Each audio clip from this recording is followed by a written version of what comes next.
안녕하세요. 오늘도 사연살롱을 찾아주셔서 감사합니다. 30대 중반의 귀여운 여성입니다. 저는 영업왕이에요.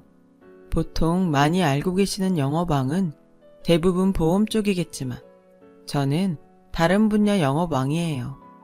사회 초년생 첫 직장부터가 농기계를 제작해 납품하는 회사의 영업사원이었고 부단한 노력 끝에 영업왕이라는 타이틀을 달게 된 지금 또한 농기계 제작 업체의 영업 직원이죠. 왕이라는 타이틀만큼 억대의 연봉을 받고 있고요. 웬 자랑질이라고 생각하실 수 있지만 제 나름 반듯하고 올바르게 노력해온 결과물이에요. 흔히 영업하면 떠오르는 어두운 이미지들, 예를 들자면 불법 유흥업소에서의 상스러운 접대자리 같은 일들을 많이 떠올리실 텐데요. 제 생에 단 한 번도 그런 일을 벌인 적이 없어요. 오직 정직과 신뢰, 반듯하고 믿음직한 태도 하나만으로 고객들의 마음을 움직였을 뿐이죠. 정직 영업 정도의 단어로 정리할 수 있겠네요. 제가 신념같이 지키며 살아온 말은 바로 정직과 신뢰. 당연히 저의 이상형 또한 그 말에 딱 걸맞는 사람이었어요. 솔직히 요즘처럼 흉흉한 세상에 그런 남자 찾기가 쉽지만은 않잖아요. 그래서 저는 남편을 만난 걸 행운이라고 생각해요.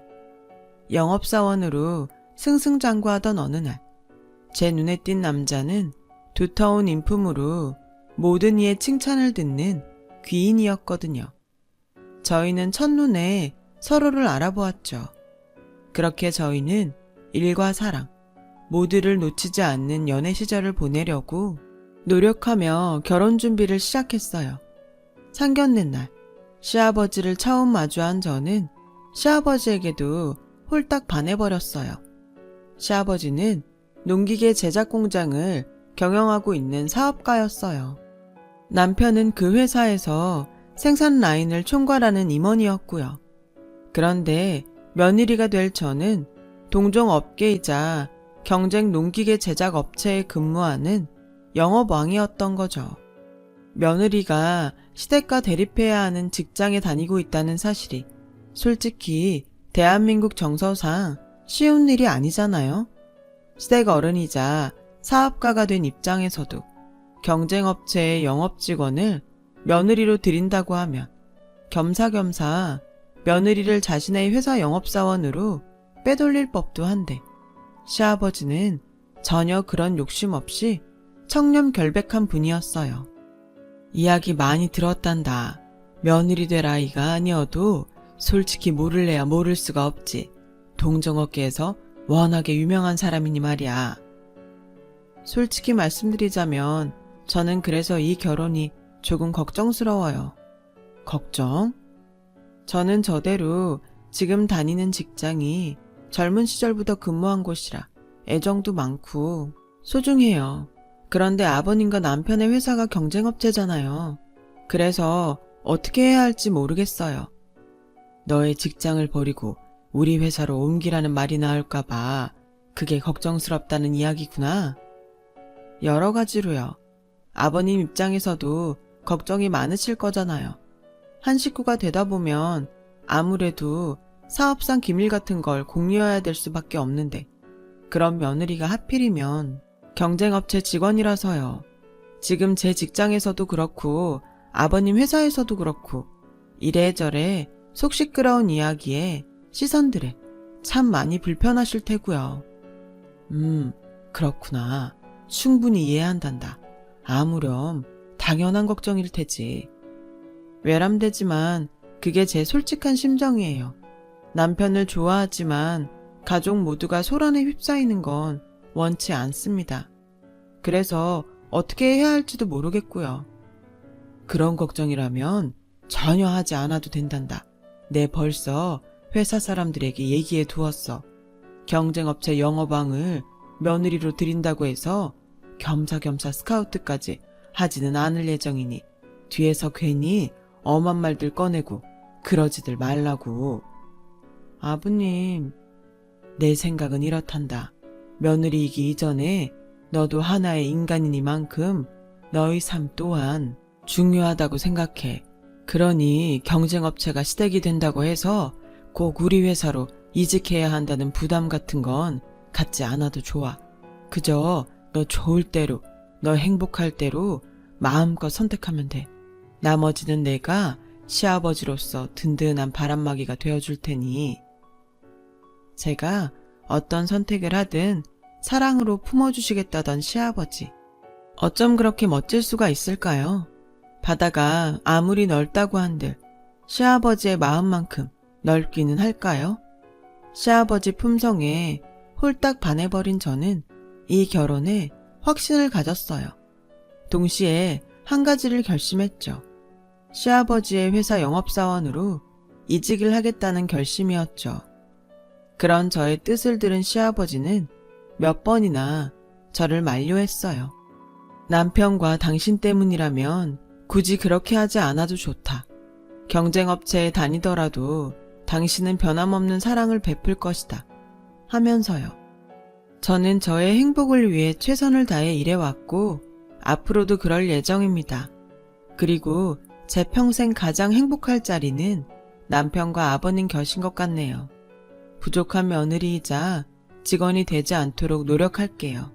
앞으로 행복하게 살아요, 우리. 그렇게 저는 남편과 결혼을 했고 동시에 시아버지 회사에 영업사원으로 이직을 단행했어요. 마침 시댁의 회사는 길고 긴 경영난으로 인해 어려운 상황이기도 했어요. 저는 그게 늘 의문이었어요. 그토록 열심히 일하는 남편이 임원으로 있고 이렇게 훌륭한 인품의 시아버지를 사장으로 두었으면서도 시댁의 회사가 왜 경영 위기를 겪는지 이해를 할 수가 없었죠. 그 의문은 제가 첫 출근하던 날 곧바로 해소되었어요. 시댁의 회사가 생산한 농기계의 품질은 대단히 뛰어났지만 납품 계약을 따내야 하는 영업 체계가 엉망이더라고요. 시아버지로부터 받았던 바다와 같은 사랑에 보답할 기회가 너무도 빨리 찾아왔다고 생각했어요. 곧장 영업체계 개선에 돌입했습니다. 영업사원들에게 저희 노하우를 숨김없이 모두 전수하는 한편으로 저 또한 영업전선에 나가 최선을 다해 뛰었어요. 그 결과 영업 실적은 순식간에 개선되었고 위기를 벗어나기 무섭게 승승장구하게 되었어요. 하루가 다르게 발전해 나아가는 성장이었죠. 이에 기세를 탄 저는 저대로 더 많은 계약을 따내기 위해 고군분투했고 남편도 남편대로 농기계의 품질을 계속해서 상승시켜 내었어요. 모든 것이 행복했어요. 영원할 것만 같던 행복이었어요. 그러나 하늘도 너무 무심하시지. 제가 사랑했던 시아버지가 갑작스런 심장마비로 돌아가셨어요. 유언장도 남기지 못한 상황이었죠. 뒤이어 터져나온 비보에 저와 남편은 삶의 기둥을 잃은 슬픔을 차마 추스를 겨를도 없었어요. 그동안 뒷방에 물러나 앉아있던 시모가 시아버지 대신 회사 사장 자리에 덜컥 앉아버렸어요. 시모가 사장이 된 것이 왜 문제가 되냐고요? 시아버지의 부인인 시모가 사장 자리를 승계하는 건 당연한 일이죠. 순리대로라면 그렇죠. 엄마가 사장이라니 참. 앞으로 회사가 어떻게 될지 걱정이다 정말. 왜? 어머님이 회사에 무슨 잘못이라도 했어? 잘못이라기보다는 하긴 잘못 맞지. 뭔데 그래? 당신 회사 처음 올 때 어려웠던 거 기억나? 당연하지. 그걸 어떻게 몰라? 어려웠던 원인 중에 하나가 영업 시스템이 무너져 있었던 것도 잘 알지? 그치, 그걸 바꿔놓은 사람이 바로 나였는걸. 설마 그거 어머님 작품이야? 우리 엄마 돈 욕심이 엄청 심해. 영업 관련 예산들 혼자 다 빼돌리다가 영업 시스템 무너뜨렸던 사람이 바로 엄마고. 그거 들켜서 아버지한테 이혼당할 뻔도 했었어. 다시는 회사 일과 돈에는 손 안 대겠다는 조건으로 용서받긴 했지만서도. 아, 그게 그렇게 된 일이었구나. 큰일이다 정말. 어머님이 또 같은 잘못을 되풀이하면 어쩌지? 회사 부도 위기에서 살아난 지도 얼마 안 됐는데. 일단 두고 봐야지 뭐. 엄마도 이혼 위기 겪으면서 반성했을 텐데 설마 똑같은 잘못을 또 하려고? 이쯤 되면 저희 부부가 새 사장이 된 시모를 걱정하는 게 당연하겠죠. 시아버님의 장례를 치르고 며칠 뒤 이대 사장 취임식이 있던 날 저희 부부의 걱정은 현실로 닥쳐왔죠. 모든 직원들이 지켜보는 가운데 단상에 오른 이대 사장. 시모의 첫마디로부터 모든 총국이 시작되었어요. 오늘부터 구조조정이 있을 예정이에요. 모든 직원들과 남편은 그러면 그렇지 하는 반응을 보였고 저 또한 같은 심정이었어요. 멀쩡히 잘 굴러가던 회사, 하루하루 무서운 상승세를 타고 있는 회사가 인원 확충은커녕 구조조정을 단행할 때는 어두운 이유가 반드시 존재하는 법이거든요. 뭐겠어요. 인건비 줄인 만큼의 돈을 사장이 빼먹겠다는 거죠. 시댁의 회사에서는 인건비를 빼돌려서 혼자 먹을 양반이 바로 시모였고요. 그리고 저희 부부는 역시나 하는 생각을 하고야 말았죠. 무수한 반대에도 불구하고 시모는 취임사로 공언했던 구조조정을 밀어붙이기 시작했어요. 대상은 고액 연봉자들이었고 그들 모두는 농기계 생산 라인에 수십 년 근무해왔던 최고참급 숙련공들이었어요. 이러니 역시나 감축한 인건비를 시모가 빼돌리려 하는구나 싶을 수밖에요. 그건 누가 봐도 정상적인 구조조정은 아니었거든요. 정상적인 구조조정이라면 업무에 서툰 직원들이 우선 대상에 들기 마련인데 시모는 고액 연봉자라는 이유 하나만으로 최고참급 숙련공들을 해고하려 들었으니까요. 그렇게 시작된 시모의 어두운 돈 욕심, 그리고 무자비한 횡포 때문에 회사 정문에 능력 좋은 최고참급 분들의 이름이 구조조정 1순위 대상자랍시고 떡하니 붙어있는 모습을 보며 저와 남편은 어떻게든 시모를 말려야겠다는 각오를 다졌어요. 아니, 농기계 생산하는 회사에서 숙련공들을 내치다니 그게 말이 되나요? 이건 무슨 초등학생들도 알겠어요. 숙련공들 없으면 제품 생산에 차질이 심각하게 발생할 것이고 이는 결국 회사의 존폐 위기로 이어지는 것이 당연한 수순인 거죠. 그걸 막아야만 했어요. 지금 어머님의 경영 방식이 뭔지 아세요? 내 방식에 무슨 문제라도 있다니? 회사의 싹을 잘라버리는 일이에요. 회사가 망하거나 말거나 지금 당장 어머님이 챙겨갈 돈만 바라는 길이라고요. 에이, 넌 며느리란 애가 왜 그렇게 맨날 심각하니? 네? 나도 다 생각이 있고 계획이 있어서 이러는 거란다. 막말로다가 지금 우리 회사가 지출하는 금액들이 나 근무하던 때보다 너무 많이 커졌어요. 그걸 줄이면 님도 좋고 뽕도 따고 회사도 살리고 너희 시댁도 더 부자가 되고 좋은 게 좋은 거 아니겠어?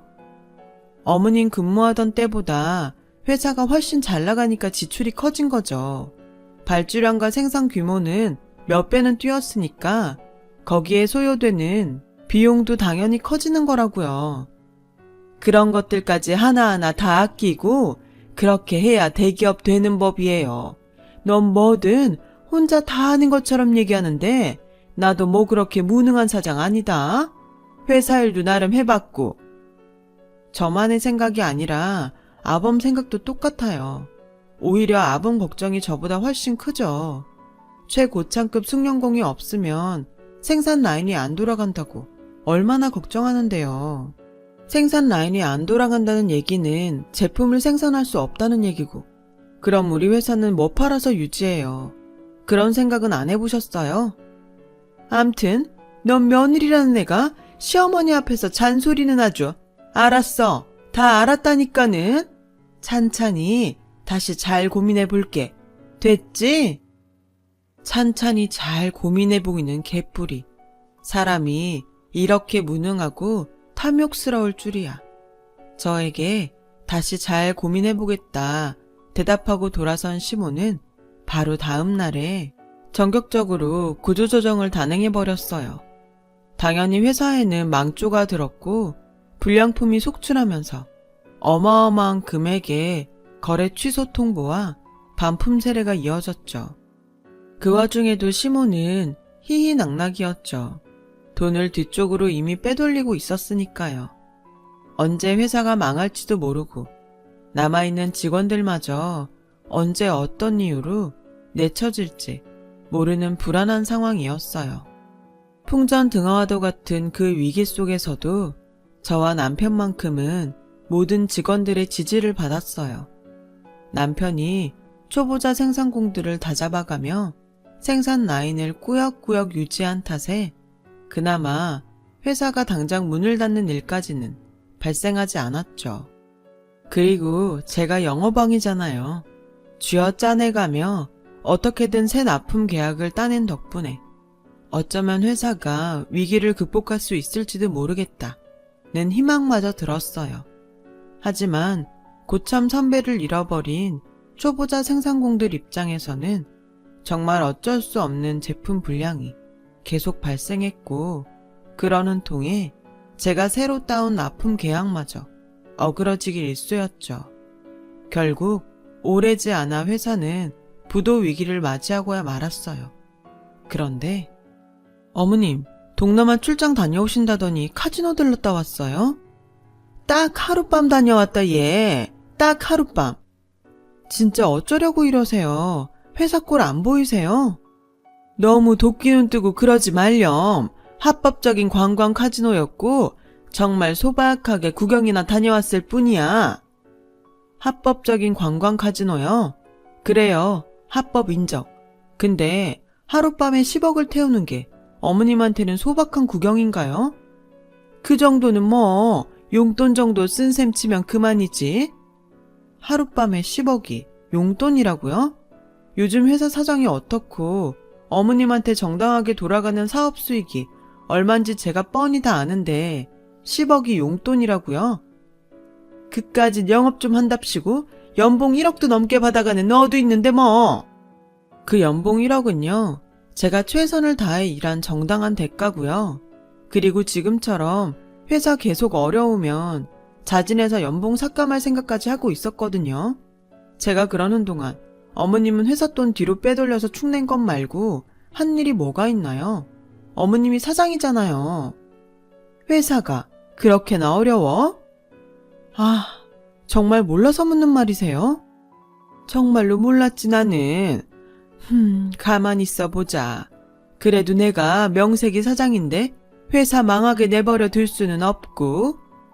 시모는 잠시 생각에 잠겼고 저와 남편은 시모가 생각에 잠겨있는 내내 불안을 떨칠 수가 없었죠.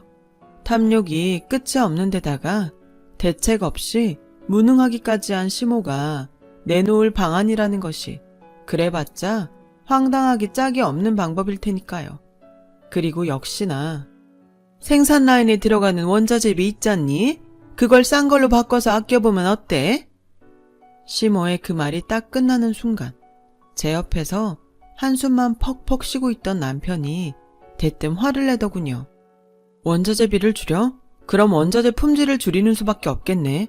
엄마는 지금 엄마가 하는 말이 무슨 뜻인지 알아요? 무슨 뜻이기는 다 우리 세 식구 잘 먹고 잘 살자는 뜻이지. 니들 부부는 아주 나 알기를 회사 돈이나 빼돌리는 사람으로만 아는데 엄마 그렇게 무능한 사람 아니다. 엄마처럼 잘 아껴야 회사도 성장하는 법이야. 무능한 엄마 취급받고 싶지 않으면 생각이라는 걸 좀 하고 살든가.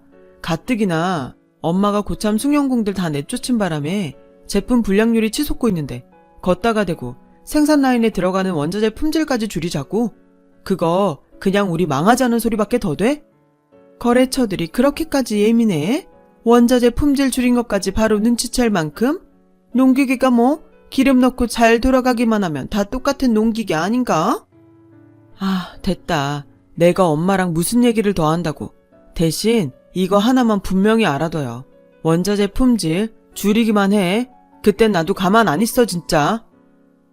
시모와의 대화를 포기해버린 저와 남편은 더 커진 걱정만을 가슴에 품은 채로 돌아섰어요.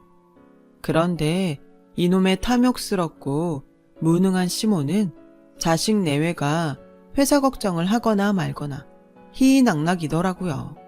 오후에 돈 많은 사모님들하고 내기골프 약속이 잡혀있다나 뭐라나. 내기골프 약속이면 회사 돈을 또 얼마나 끌어다 날려먹을지. 참, 저와 남편은 그저 할 말을 잃을 뿐이었죠. 그러던 어느 날 저희 부부가 시모에게 등을 돌리게 된 결정적인 사건이 터져 나왔어요. 시모의 무능과 갖은 탐욕으로부터 회사가 꾸역꾸역 버텨낼 수 있었던 이유는 저와 남편의 헌신 덕분이었지만 그걸 전혀 모르는 시모는 회사 돈을 빼돌리고 빼돌리다 못해 끝내는 저의 억대 연봉까지 눈독을 들여버린 모양이더라고요. 도둑질이었죠. 저는 시어머니의 도둑질을 너무 늦게 알아버렸어요. 몇 달 동안 급여가 지급되지 않았다는 건 알고 있었지만 저는 오너 일가의 일원으로서 회사의 어려움을 함께 나누는 모범적인 모습을 직원들에게 보여주고 싶었기에 굳이 내색을 한다거나 독촉을 한다거나 하지 않았을 뿐이었다고요. 근데 그런 돈을 시모가 저 몰래 도둑질하고 있었던 거죠. 사실을 알게 되고 상심이 아주 컸어요.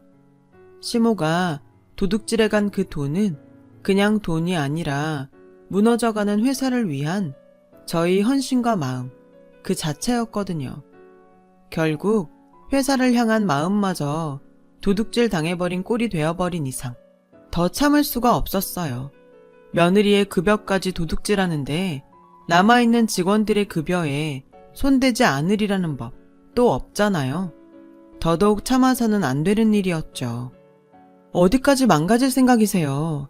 대체 얼마나 더 바닥을 보여줄 작정이냐고요? 가족 사이에 뭘 그런 일 가지고 소리까지 지르고 그러니? 제가 지금 소리 안 지르게 생겼어요? 소리 지르게 생긴 이유는 또 뭔데? 그깟 돈 몇 푼 때문에? 그깟 돈이요? 어떻게 그런 말을 입 밖으로 내놓을 수가 있어요? 그 돈 벌써 몇 달째 급여 지급 안 돼 있는 거 알면서도 모른 척 참아왔던 돈이에요. 어찌되었건 사장이 며느리인 저부터 회사의 어려움을 이겨내기 위해 앞장서고 있다는 모습을 남아있는 직원들에게 보여주려는 마음 그 자체였다고요. 그런다고 멍청한 직원들이 너의 마음을 알아주기나 한다든? 그저 뻑하면 분량이나 내서 회사를 위기로 몰아넣고 말이야. 멍청한 건 직원들이 아니라 어머님 같은데요. 뭐? 아범이 그렇게 반대한 원자재 품질 낮추는 거 어머님이 몰래 해버렸다는 거 저희 부부가 모를 것 같죠? 직원들 아무도 모를 것 같죠? 최고창급 승용공들 전원 해고해서 불량률이 치솟는다고 아무리 얘기를 해봤자 어머님은 들을 생각조차 없는 분이죠? 얘가 잘한다 잘한다 해주니까는 갈수록 기고만장이네.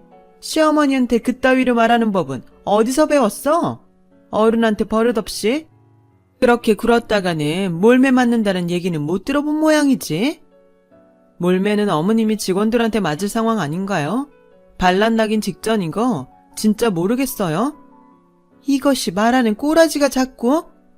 회사 돈을 빼돌려서 호의호식도 적당히 해야 말이나마 곱게 나오죠. 내 급여 내가 가져간 것 때문에 이러는 모양인데 제 급여만 가지고 이러는 거 아니라니까요. 며느리 돈도 서슴없이 도둑질하는 양반인데 직원들 급여에는 손대지 않으리라는 보장이 없으니까 지금 초장에 다 잡아야 어머님이 최소한 직원들 급여에는 손대지 않을 테니까 그래서 저도 어쩔 수 없이 목소리 높인다는 거 모르겠냐고요. 가족들끼리 그러는 거 아니다. 행여 내가 내 급여랑 회사 돈을 뒷구멍으로 좀 먹었다 치자. 우리는 한 가족이니 내 돈이 결국 너희 돈이 되는 거 아니야. 그런데 뭐 도둑질이 어쩌고 어째? 시부모 며느리 사이에 그렇게 정없이 구는 거 아니다. 어쨌든 가족이라서 이래요. 가족이니까 실행말이라도 할 때는 해야 하는 입장이니까. 그래서 저도 어쩔 수 없이 이러는 거라고요. 그래, 내가 가져간 급여가 그렇게 아깝거들랑 고스란히 돌려주마. 근데 나 죽거들랑 유산으로 받아나가라. 와, 이건 뭐 진짜. 저와 남편은 그냥 웃었어요. 너무 황당해서 다른 생각할 겨를도 없이 웃음만 자꾸 나왔어요. 웃음 뒤에는 허무함이 밀려오더라고요. 이렇게 답없는 인간을 그래도 시몰합시고 바로잡아 보려 했던 저희 부부의 노력을 향한 허무함이었죠. 그리고 허무함이 지나간 자리를 단 하나의 결심이 채웠어요. 더 이상은 시모와 함께 살아갈 수 없다는 결심이었죠. 그날 저희 부부는 시모의 곁을 떠나면서도 의절의 말은 단 한마디도 남기지 않았어요. 상종도 하기 싫었을 뿐더러 의절을 선언한다고 해도 그걸 알아들을 시모가 아니었으니까요. 얼마 뒤 시모로 인해 지쳐있던 심신을 달래며 지내던 저희 부부에게 뜻밖의 스카우트 제의가 날아들었어요. 평소 저와 남편을 눈여겨보고 있던 경쟁업체에서 걸어온 제안이었죠. 저와 남편은 시모가 해고시킨 숭늉공들을 모두 받아주는 조건을 내걸었고 마침 생산 공장 확장과 이로 인한 직원 확충을 준비 중에 있던 경쟁업체는 저희 부부의 조건을 받아들였죠. 그렇게 저와 남편은 새 회사로 직장을 옮겼고 새 회사로 쏙쏙들이 입사한 최고참급 숭늉공들과 함께 열심히 일했어요. 남편은 회사가 새로 설립한 공장장으로 일하며 뛰어난 능력을 유감없이 발휘했죠. 영업왕인 저는 시모 회사의 고객이었던 거래처를 새 회사와 납품 계약을 맺었어요. 사실 설득이랄 것도 없었죠. 저와 남편이 떠난 직후 시모의 회사 제품 불량률이 30%를 넘어설 정도로 심각해졌기에 어차피 거래처 모두가 시모의 회사와 거래를 끊을 생각이었으니까요. 시모가 돈 욕심에 눈이 멀어 능력 있는 자식 내외와 숭늉공들을 모두 쳐냈으니 당연한 수순이었고 더욱이 무능하기까지 한 시모의 자업자득인 셈이었죠. 탐욕스럽고 무능한 시모는 본인 회사의 위기 그리고 자식 부부와의 의절이 자신의 잘못임을 너무 늦게 깨달았던 모양이에요. 저와 남편이 시모의 곁을 떠나 새 회사에서 승승장구한 지가 1년이 다 되어가던 어느 날 그제서야 한참 뒤늦게 저희 부부 앞에 나타나 애원했거든요. 다소간의 소란은 있었지만 가족관계라는 게 그렇게 쉽게 끊어지지는 않는다잖니?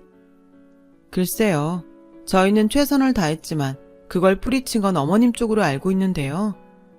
그랬던 모양이구나. 지금 돌이켜보면 내가 너무 어리석었고 안일했어. 이제 와서 뭐가 어리석었고 안일했는데요. 어머님은 남들이 충고를 하거나 말거나 어머님 행동에 한 점 부끄럼 없이 당당한 사람이었어요. 그게 말이다. 아무리 생각해봐도 말이지. 내가 너희 연봉에 손을 댄 건 선을 넘어도 한참 넘은 일이었어. 정말 그렇게 생각하세요? 진심으로?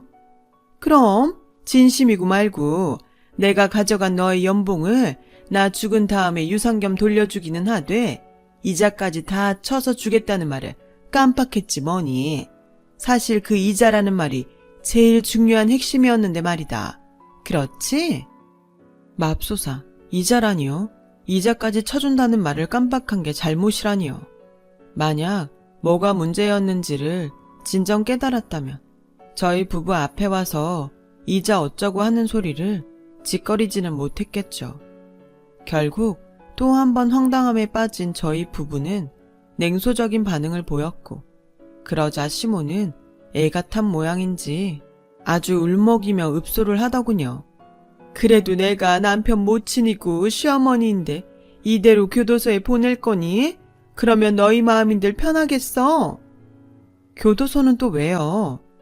회사가 당장 부도가 나게 생겼다더라. 세상 참 잔인해요. 회사 망해서 제일 속상한 사람은 회사 주인인 나인데 대뜸 경제사범이니 뭐니? 감옥에를 가야 한다고 법석들이지 뭐니?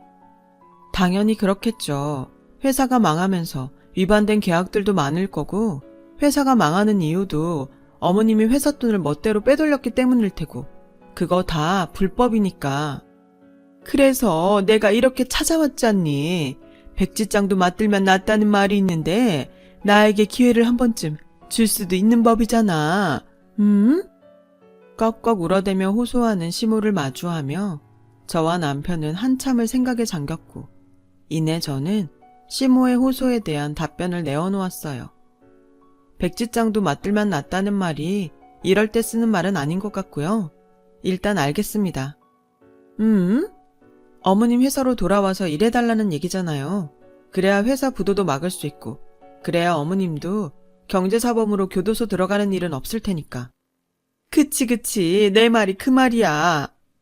시모의 울음 가득 섞인 부탁에 대한 저희 부부의 대답은 이랬어요.